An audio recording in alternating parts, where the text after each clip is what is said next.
Welcome back to the Mindset and Muscle podcast. I'm your host, Keshi, and today the topic of the day is very special to me because it's one of the questions that I got asked to make a video about. So I'm really happy to be addressing something that I know is going to be meaningful to that one person, but also probably a lot more of you. So thank you for your question. And today we're going to talk about injuries. So how to overcome injuries, both physically and mentally, because it does take a toll on both aspects of you, and basically how to bounce back stronger after going through surgery or something similar. So, a little bit of a breakdown of this episode. We're going to start with some warnings and things about maybe even before getting injured. Then, I'm going to talk a little bit about my story behind my surgery that I recently had. And then we're going to go into more of the advice on how to overcome injuries physically and mentally. Before we start, I'd like to request you that if you're enjoying the podcast so far and like the topics or anything like that, please remember to give me a 5-star review. It really helps me out. Okay, so we're going to start. And the first thing, and that's before surgery, not even surgery, but before even getting injured, try not to. I know a lot of you may be listening to this episode because you're already hurt, so we'll go into that like shortly. But if you're just listening to the podcast in general, so that's one of the episodes that came out, so you're listening to it again and you haven't been hurt. So whenever possible, try to avoid injuries because honestly, they suck. Whatever, we're going to talk about how to make it a little better, but they're not fun. So prevention is better than cure. When you break a bone or tear ligaments or go through surgery, none of this is something that could potentially just be 100% positive, physically or mentally. Like either way, it's going to be incredibly hard, both physically and mentally. And you find yourself in such a situation as if you find yourself in such a helpless situation, is what I mean. So again, in this episode, I'm going to try to help you to become a little bit less or feel a little bit less helpless when that happens. But what I mean is that if you got hurt because you were reckless, that makes the recovery that's already hard potentially and probably even harder mentally. So even though physically it might be the same, whether you were reckless or not, if it was something that you could have avoided, you might just spend a lot of time thinking, why did I do such thing? Why did I take more precaution? So that being said, a lot of us are into sports and things like that and always want to challenge ourselves physically, which is great, which is awesome. I do too. I still want to. So injuries are probably just bound to happen at some point. It's important to be aware of the common injuries in your sport to know that if that thing does happen, that you're going to be okay at the end of the day. For example, if you're going into football or like hockey or something like that, you might not necessarily expect, but be prepared that something like a concussion might be more likely than for a lot of other sports.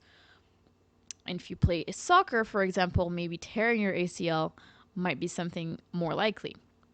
So just depending on what you're going into, just always kind of have that at the back of your mind that if that does happen, and again, we're going to take precautions for those not to happen, whether that's stretching or wearing equipment, helmets, whatever it is. I'm not going to go into that in this episode. I don't really know about all of the things that in all the sports that you would need or prefer to be completely safe or as safe as possible. So I'm not going to talk about that, but you would know based on what you're doing what could help you potentially not get hurt. Another thing, and that's a little bit in my case, both cases where I was hurt, it was at a point where I was very tired and I just kept going and I kept going. I kept pushing myself. And it's good to a certain extent because that has also allowed me to really step out of my comfort zone and do a lot more and be able to achieve things that I didn't before. But then at a certain point, when it's both being tired mentally and physically, sometimes we have to learn to understand our body and listen to our body even more, a little more. So, kind of, again, finding that for yourself, but just being prepared again, not being reckless, but at the same time, being kind of prepared that depending on what sport you're in, you might be more likely for an injury or another. Now, obviously, injuries can happen even if you're not in any sport. Like, you could get into an accident or things like that. And you have to undergo surgery. Like, it could still happen. I'm just saying, again, more likely if you're doing something active. Um, so now I'm going to talk a little bit about my story and my injury and recovery journey and things like that. So I got hurt. I just got surgery. I did. I'm trying to find how to put that in order. So I'm going to talk about the surgery first and then give a little bit of a flashback before that. So I got my ACL reconstruction surgery 4 months ago, I would say at that point.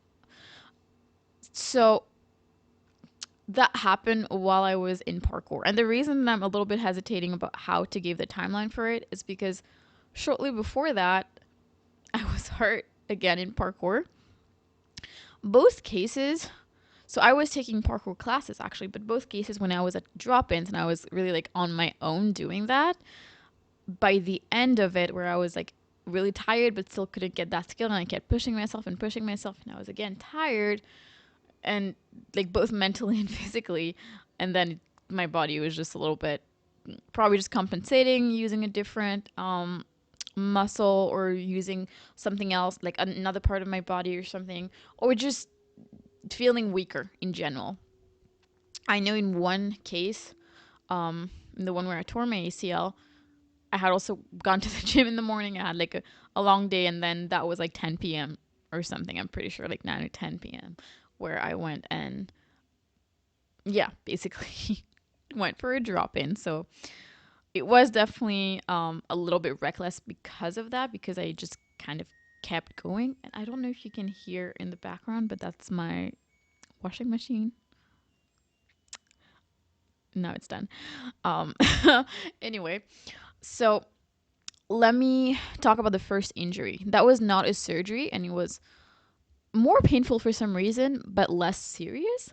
So it was just, it was just an ankle sprain, and that might feel or look or seem like it's not a big deal, like everybody has sprains, but I feel like it was a really bad sprain. Out of the three ligaments in my ankle were torn, and it was like very, very swollen to the point where I couldn't even put that foot down. It was incredibly swollen. It was incredibly painful. I could not move it in any direction whatsoever. I had so much trouble even taking my shoes off. I had to tear off the knee pad or the knee sleeve that I was wearing or whatever, because it was just so swollen. It was just, nothing would kind of pass through. And even when I went for an X-ray, because I thought it was a broken bone, even that person had doing the X-ray was like, "Oh my God, this is incredibly swollen." I'm like, "That's not really what I want to be hearing right now. That's not helping, mentally." But yeah, it was like, it was in so much pain.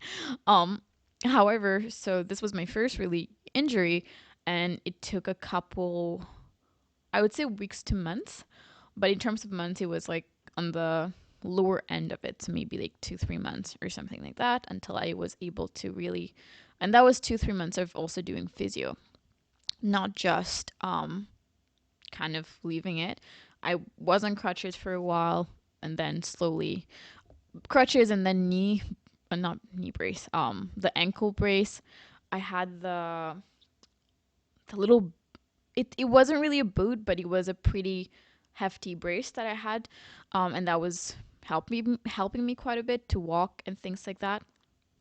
And then after I transitioned to more of like an ankle sleeve, whatever it is, eventually I really wanted to get back into parkour because the class, I think it's like, it's a couple of weeks, but then I had to stop midway, so I got a credit for the next time. So then I was like, okay, the class is starting again. I'll get back into it. I'm ready. So then I got back into it and I did one class, I think. And then I thought, oh my God, like I need to, catch up because last time this and that happened. Like I need to go to the drop ins and make sure now that I'm better, I need to make sure that I'm really practicing and getting those skills as early as possible so that I basically can do well in that class because I'm not like very good with anything remotely close to parkour, like jumping over things or just the grace with which to do it, but also the power. Like I'm just scared in general too, so it just takes a lot. It took a lot out of me physically and mentally, but I did it because I really wanted to get over that fear. I really love challenging myself and getting out of my comfort zone, and I still do. But that was a little bit of an extreme way to do it. And again, the parkour classes there, it was indoor, so I wasn't jumping off buildings, but it was still pretty. There was still some pretty high distances that I was like jumping. That was still it was still scary to do it. Either way, so I went back and then I went to the drop in and then again. So kind of like two sessions basically. After I was ready to go again, then I tore the ACL in my other leg. And I was like, "Oh my God." And I at that moment, so what happened is I felt a very sharp pain and then my knee just gave out. Then I think I was on the ground for like 10 minutes or something. It was very painful, but I was like embarrassed too. So I just kind of I didn't cry. I knew the first injury I cried, it was just too painful. This one for some reason it was painful when it happened, when it tore, but then it was less painful. I don't know if that was just in my mind, but I didn't cry or maybe I was just like embarrassed because everybody else at the drop in was doing such incredible tricks and backflips and things like that they seemed so advanced that I was like, I don't want people to just be like, "What? Are you okay?" Like I didn't want people to asking me if I'm okay. And funny part, he was also the whole drop in. The instructor was also present and around, and then he left, and I was going to leave in another 5 minutes. Like he literally had left for like 5 minutes maybe, and I was also going to leave. I just wanted to get that skill. I got it. I was able to do it, and then immediately as I landed that jump, torn ACL. But anyway, apparently you can't really trust me unsupervised for some reason. But I lost my train of thought. But yeah, I was on the ground for like 10 minutes, and then I just tried to get up. And then this one, I was able to walk. The other one, remember how I said I wasn't able to even put my foot down because it was also my ankle. So I just couldn't. This one, I was able to stand up. It was painful. It was very painful. But then I was able to make a step. And then I tried making a second step, and my knee just gave out again. And that was scary. And I didn't necessarily fall every time it would give out, but I would feel it literally like buckle. I don't know, like the term I think is like giving out. Like it just wouldn't support me. That my one knee, like I would step on it, and it was so scary. Like that walked my car, and I had to drive home too. But it was my left leg in this case. The first one again, it was my ankle, my right ankle. I had to be carried to my with the ankle sprain. I had to be carried to my car, and then that guy asked me if I could drive, and I was like, yeah, I think I'm okay. And then I started driving, and then I really like 2 minutes into it, I had to pull into like a Canadian Tire parking lot, just call my parents who live like 30 minutes away to be like, listen, I cannot drive right now. So I need both of you to come in a car and then one of them to take the other car and me going with somebody else to a hospital because I cannot. But this one, it felt like it was like I was able to drive home again. Wasn't really able to do like that much, but then I don't know, it just felt less torture. I'm not saying it was fun. it felt better. So it felt like, okay, it's not that big of a deal, Um, I thought at that moment, because of how it happened, I thought it was like I knew it was an ACL tear is what I want to say, but I thought it was a partial one, because basically how I knew that how you would usually tear your ACL would be from like a jump or a twisting motion, or like kind of things like that, like yeah, pivoting or jumping. um so because I landed at an angle, so it was both a jump and like a pivot. I was like, that's probably my ACL, and it was. But again, I thought it was a partial tear. And then I went to physio, and he also suspected a partial tear, um, which is going to be important in a little bit, because I'm going to talk about how it's important to actually go to a doctor to find out what it is. But anyway, so again, I was in crutches for a little bit, for quite a bit actually, yeah. But then I was like, it's getting better. So it was still like from time to time it would buckle, or I would feel it. I would feel it from time to time doing something. So, for example, I wasn't running anyway. So running, jumping, pivoting. I wasn't really running. I wasn't jumping. So most of the things I was able to still do after a while. After a while of physio and things like that. But the thing that bothered me was that once I was just in my kitchen, I was just cooking, and I had to turn, and I just turned like quickly ish, just how anybody would turn. I wouldn't be in slow motion, right? So as I turned, I felt my knee, like I felt the discomfort. I felt it again, not really give out because quite a few months after. But I just felt it, and that's not normal. And then I started getting a little bit more scared. The reason it was also months after is that it takes so long to get the necessary tests to do. So they made me do an X-ray first, which I knew I wouldn't find anything until I had an MRI. But the procedure was like an X-ray first, and then there was nothing. Then an ultrasound, which I'm not sure what they were looking to find. Nothing, and then an MRI. And even I feel like for the MRI, the person was like, "Do you like you could do it, or you could like not do it, like up to you. Like, what are you thinking?" And I'm like, "Yeah, I kind of want to do it." But then when I did the MRI, that was like 9 months after my surgery, not my surgery, my injury.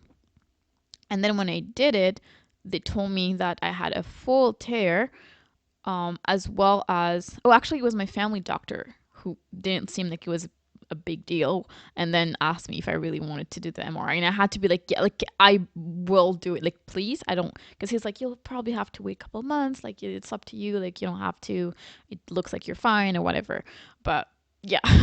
So I was like, yeah, I will do it. I want to know what's wrong with me.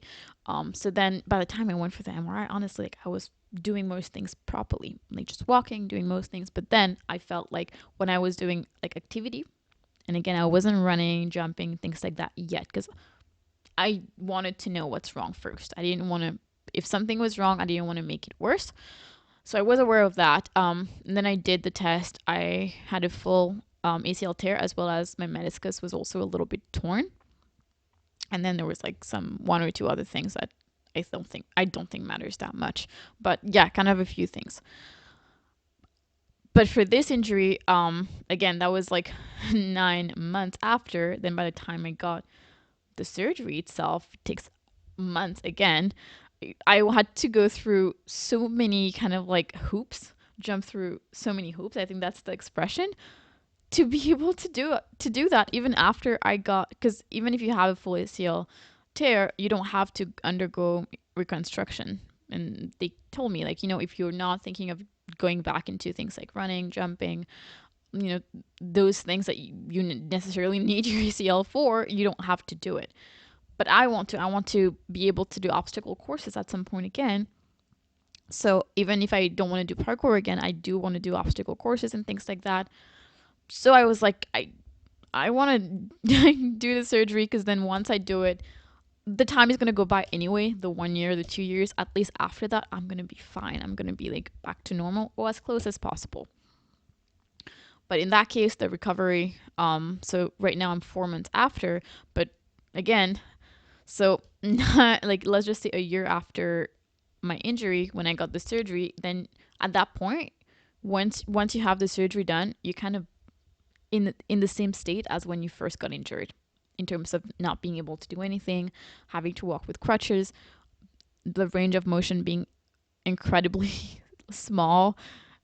So very painful, very difficult, and I found it even more difficult after surgery than after the injury actually.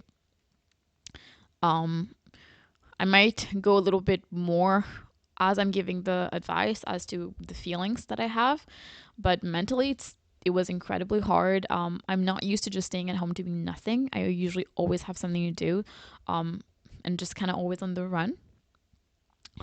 So not being able to do anything was again incredibly hard. But now it's like going uphill from now on. So, and even like as from getting the surgery, I knew it would be like going uphill.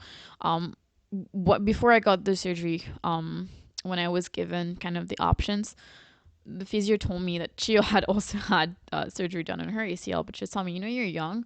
I would advise you to do it if that's okay with you, if like you want to get into those things, because also if you don't do it, your meniscus is a little bit torn. So then your meniscus is gonna kind of attempt to do some things for your ACL. Like I don't um like if I'm saying something wrong based on that, like don't take my word for it, because that's just what I kind of remember her saying, but I don't have much experience in how those things work.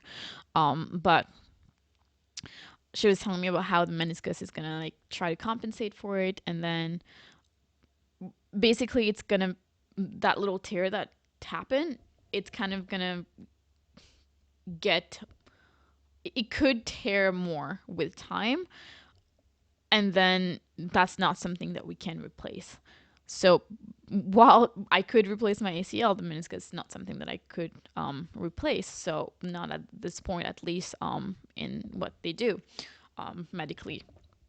So she was like, yeah, I would, like if I had to choose, I would go surgery route, but I also already had in my mind, if I could get surgery, I would do it. So I don't have to just, I don't know. For me, the idea of always having to be super careful, like more careful than normal, just because I didn't choose the surgery route, like I didn't really want that. They were talking about, oh, you could maybe wear something every time you work out. I'm like, no, let's just get that reconstructed.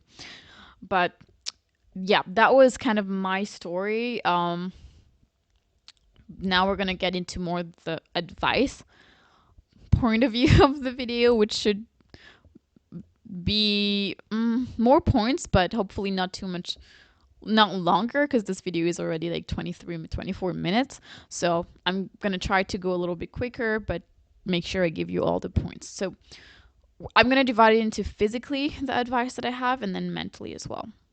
So first step, physically, is to know exactly what you have. After you get injured, don't wait for months and not do anything. I feel like a lot of people, I feel like a lot of guys especially, they tend to do that. They just kind of tend to, like, I don't know, deal with it. But you know when something is wrong. When you've broken a bone or you've torn something, like, it's not a normal pain. You know that something is either broken or torn, or you know something is wrong. It's incredibly painful. Maybe your range of motion is a lot like whatever you can do is a lot less. Maybe you can barely walk or things like that. So they get it checked out. Don't just wait for it to just come back to normal. I don't know.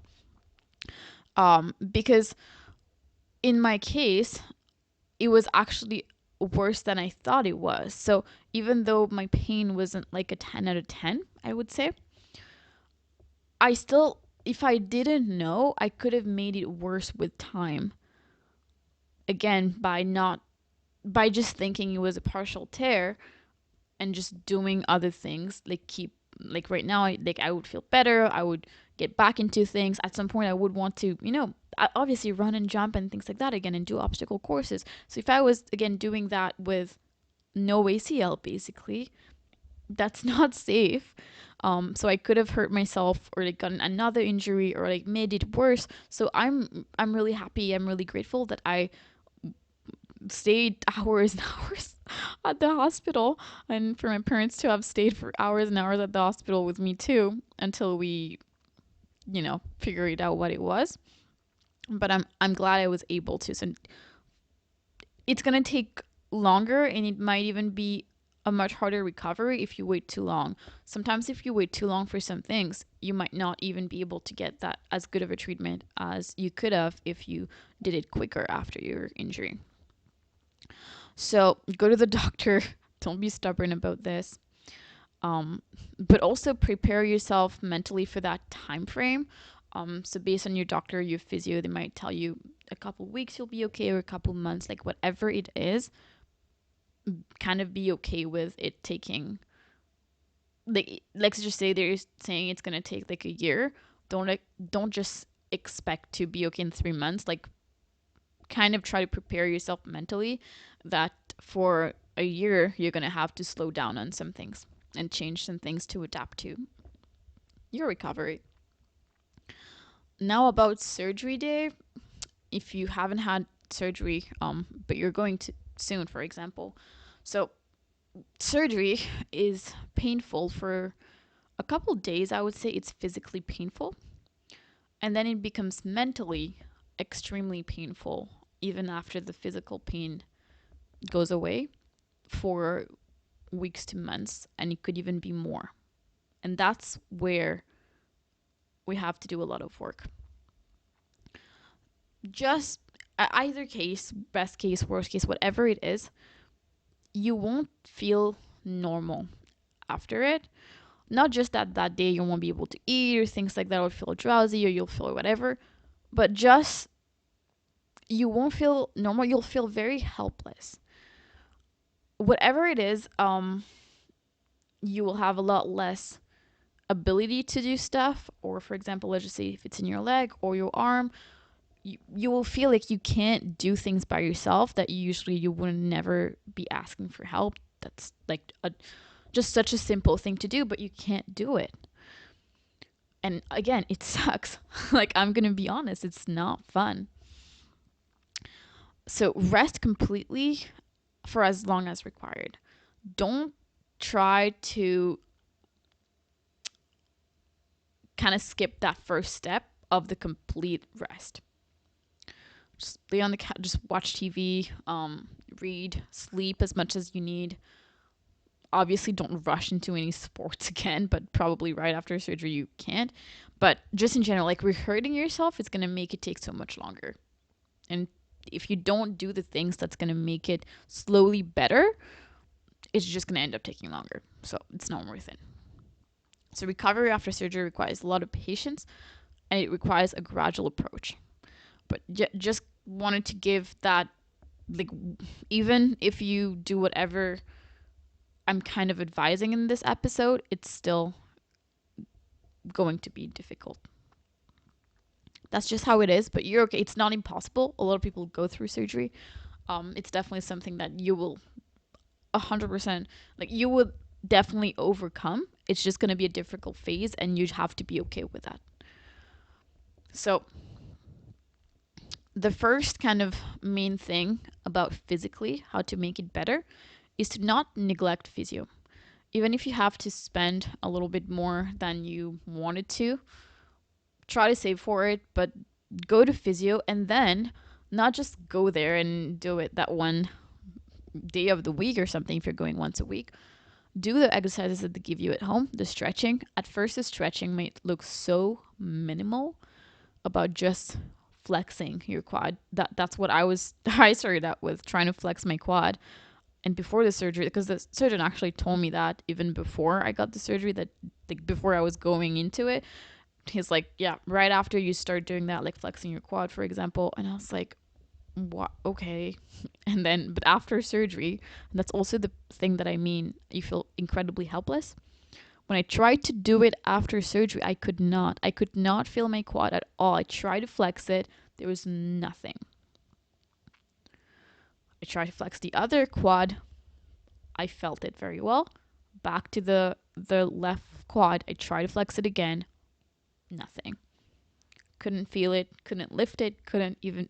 I felt like I had lost my limb, to be honest. That's what I felt like. It was still, like, I could still feel it, like, being heavy, yeah. But it was just so dead. It's like my leg was dead. That's how it felt like.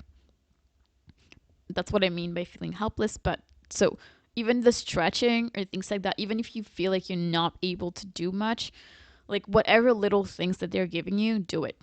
Don't skip out on it. And ice, elevate, kind of those things that I wish I did more when starting out. I was so like in a rush of going to the gym again, um, that I was neglecting like the simple things. But ice, stretch, and then sometimes the physio is gonna be painful.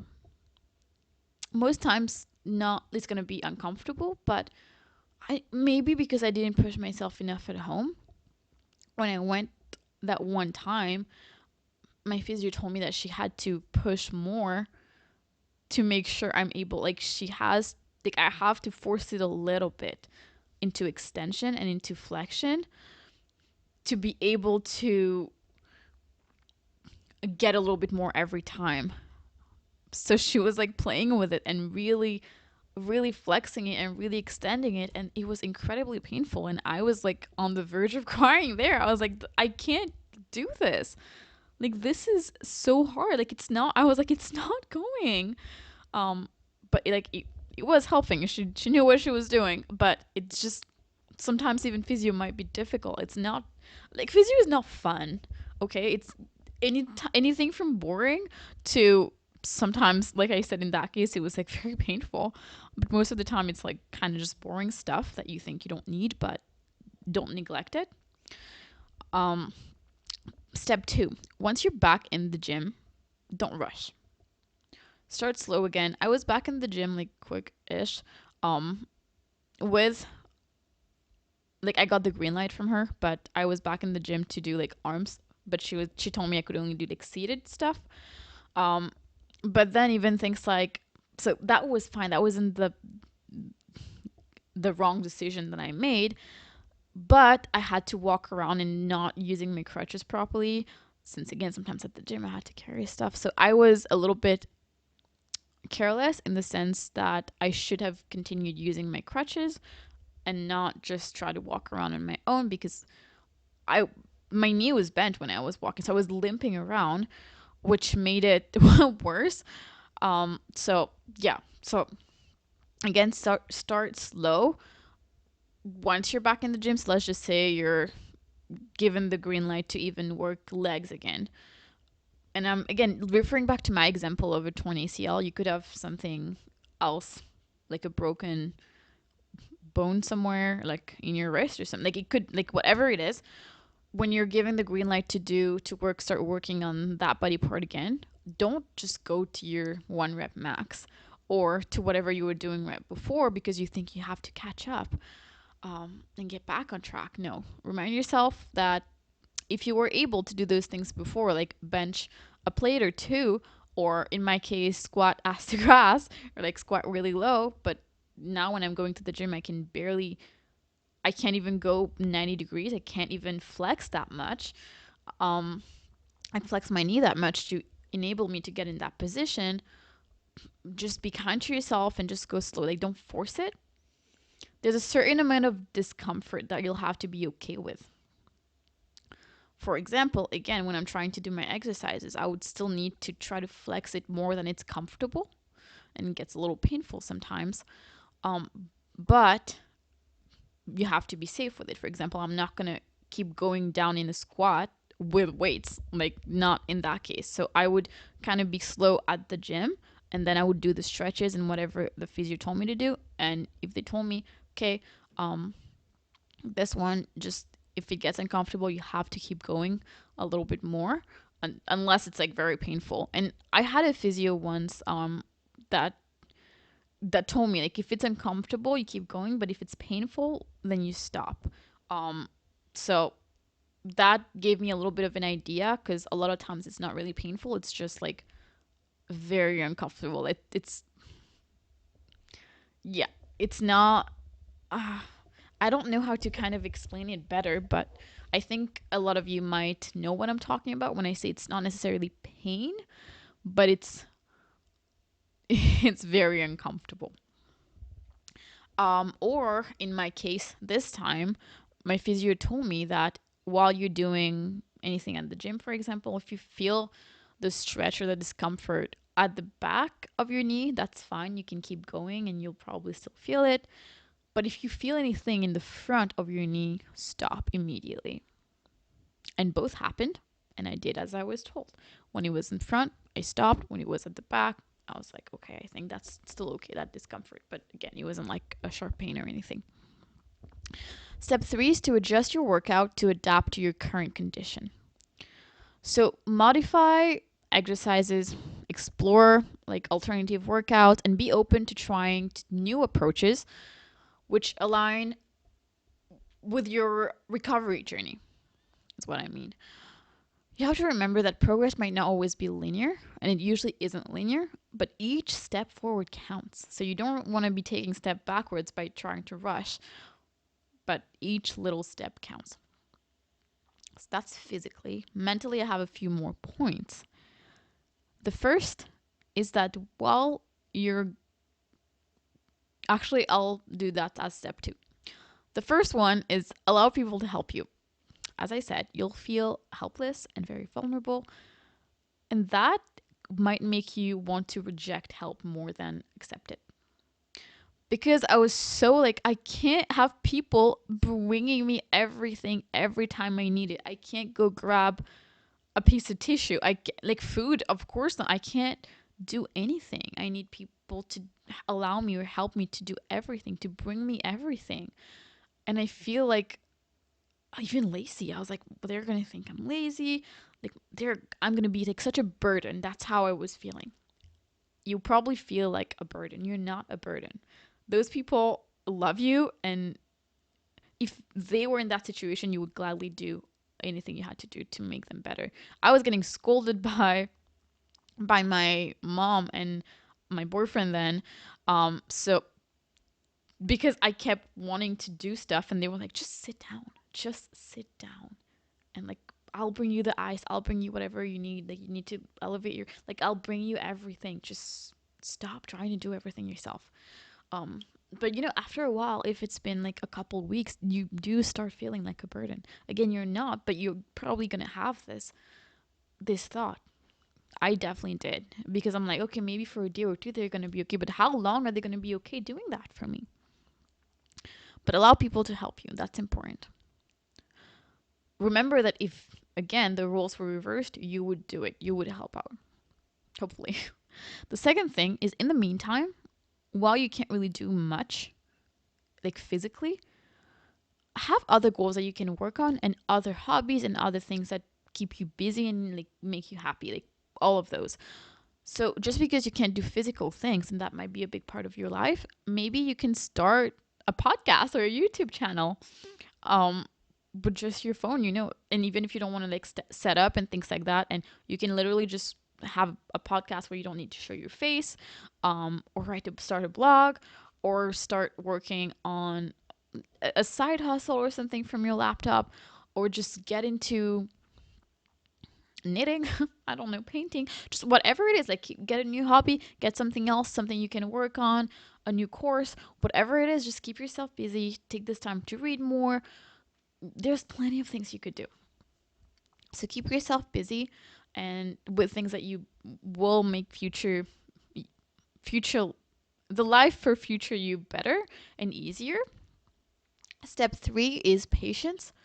So time will fly away anyway. What even is a year or two in the grand scheme of things? And a lot of the injuries are not going to take a year or two, but let's just say you had surgery. It might take, they told me that I wouldn't be able to run for 12 months, maybe more, like a year, maybe a year and a half, maybe even 2 years if I wanted to be safe. What really is 2 years in the grand scheme of things? It's already been 4 months. And again, like for me, running isn't a big part of my life anyway, but things like obstacle courses. I had a run last year in August, but I got hurt. So this year, actually in August, but I got hurt last November. I kept kind of like wanting to see if I would be better for it, but then obviously, like when I learned that I was gonna have to get surgery around August, actually, or something like that, or no, actually, I think the MRI came around that time, but yeah, obviously, I had to not do that thing. And again, this coming year, 2024, I'm still not going to be able to do it. The mud girl, mud run girl edition, whatever it is, like a mud run, an obstacle course. But yeah, I wanted to do it with my friend. She still did, which I'm really happy about. But we're gonna do it together.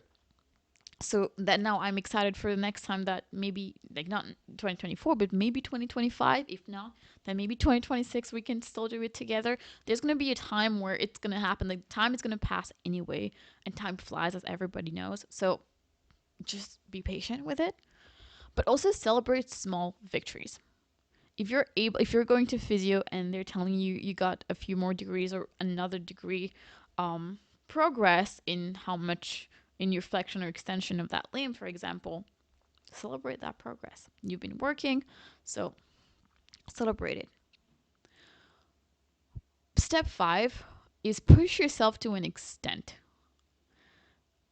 Don't be too lenient. Like if it's been a couple months, for example, or even a couple weeks, like sometimes we're too lenient that we just kind of do nothing, but then we're also not doing physio enough. We're not pushing ourselves. As I said earlier, you still have to be uncomfortable and like try to push to get it to work, to basically, for example, in my case, to get my flexion extension back to how it was before. I still have to put in the work. If I'm just lazy and not doing anything, that's not going to work too. So like push yourself physically and mentally as well, to a certain extent. Now, it's important to cultivate a resilient mindset by focusing on what you can control and by visualizing your return basically to peak fitness or however you were before. But also, along with that, along with just being positive in your thoughts, it's very important to stop thinking about what you can't do and start instead thinking about what you can do, like right now or soon, or what you can work towards doing soon. Stop thinking of yourself as broken. I kept thinking about myself as broken, and as long as I thought this, I stayed like this. I'm not kidding. The moment I started thinking of myself as, you know what, like I am actually making progress, then I took more steps, even without thinking about it, to make more progress, and then I wasn't as broken as I thought I was. But the more I just kept pitying myself for being in that situation, and you can. But let's just say post surgery for a month or so you're in this. After that, stop. Don't just be like stay in that helpless state, because you're going to make progress. Like the first couple of weeks are going to be really hard, and allow yourself to just rest and things like that. But at a certain point, you have to start thinking about it in a more positive view. Stop thinking of yourself as never being able to get back to your previous things before. If you lost interest, like for me, for parkour in general, I kind of lost interest. But I still want to do obstacle courses or like other things that I would need, to, like I can't do yet, but I need to get back into it once I'm healed and recovered. But again, I'm not thinking of just how I'm not pitting, like how long are you gonna pity yourself basically again about this surgery or this injury? It happened. It wasn't fun again, but like people go through that. Like I mentioned earlier, people go through that. It's not that big of a deal. I'm not saying this to be rude. I'm saying this also to myself. It's not fun, but it's not the end of the world, basically, is what I mean. So you can have a couple weeks where you're really feeling sorry for yourself, but after, you gotta move on. Like mentally, you gotta move on first before physically you're able to do that progress. So while you still can't rush physically, after a month or so, I feel like I started being lazy in my effort to actually make it better. I was still trying to rush it, but the effort and the steps, again, for example, physio and things like this, are just kind of just getting used to not doing much and thinking I can just thinking I'm still broken. That thing, like thinking I'm broken, like physically, no.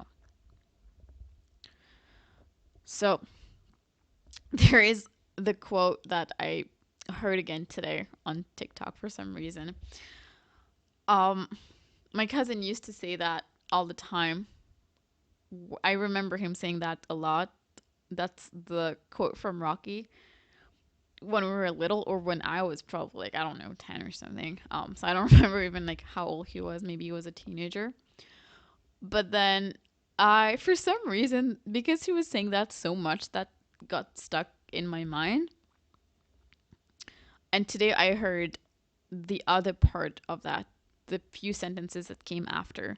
So the quote, as I know it from Rocky, and you will know it too, is that the world ain't all sunshine and rainbows. It's a very mean and nasty place, and I don't care how tough you are. It will beat you and put you to put you to your knees if you let it. What was it? Oh, see, now that I'm recording, I'm not getting it. Wait.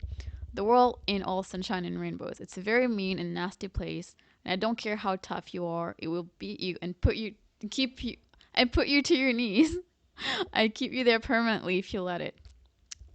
You, me, or nobody is gonna hit as hard as life. But it ain't about how hard you hit. It's about how hard you can get hit and keep moving forward. How much you can take and keep moving forward.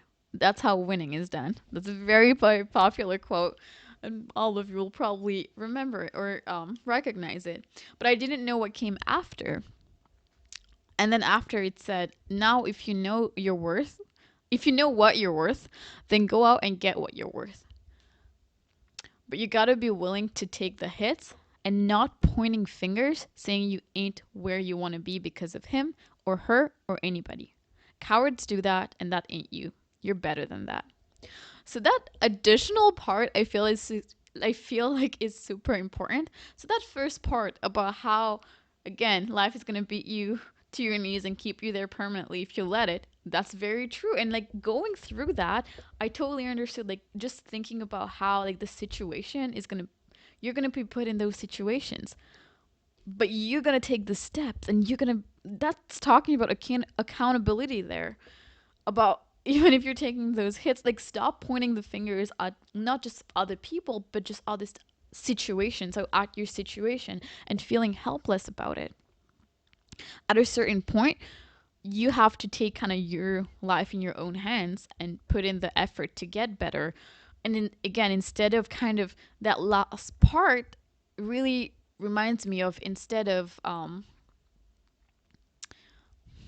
am I going to say that, instead of blaming that situation and staying stuck on that for years to come. It could be weeks, months, years after, you're still really stuck in that state of being helpless. That's not good. So, at a certain point, as you're getting better physically, you gotta get better. Even if life kind of slipped away in terms of like fitness, or um, I'm saying fitness because injuries. That's probably the first thing that's gonna you're gonna get a lot of lack of progress on. For example, for me, both in terms of my lifts, but also in terms of my body. I was making so much progress with my glutes. It was getting like a lot bigger, and then after surgery, like just for weeks not being able to train legs. Plus, I was in a calorie deficit then as well. I just kind of felt like I lost my butt completely. That was also not fun mentally. So all of those things, but then what's the alternative? Just like not never getting back to it? Is that going to fix that feeling that I hate about how that happened? No, what I could do is now start from wherever I am. Even if I took 100 steps back, I didn't take 100 steps back. I took a couple steps back, but looking at it, it just feels traumatic. It just feels like more than I can handle, right? But even if I took 100 steps back, okay, now you're at this 100 steps back mark. That's your start. You start now, as from today, and you work forward. And again, it will only go up from there. You will only really lose that battle if you give up. If you're not giving up, you're still going to make progress. Again, if you're taking steps back, it's never too late. It's never too late. So yeah, that was kind of everything I had to say. Just in conclusion, overcoming injuries and returning to the gym after surgery, it's a journey that really demands resilience. It demands commitment. And again, as I keep saying, it sucks, but it's not impossible. And so many people have done it so successfully. So there's no reason for you to not to be able to. As long as you follow whatever like your doctor and your physio is saying, and you push yourself where you need, and at the same time don't rush it. Just be patient, just be positive, just trust the process. You've got this. You've got. But if you found this episode helpful, share it with others who might be on their recovery journey. So remember, your comeback is going to be so much stronger than your setback. Your comeback is going to be so much stronger than your setback. So remember that. And until next time, just keep pushing forward, both physically and mentally. Bye.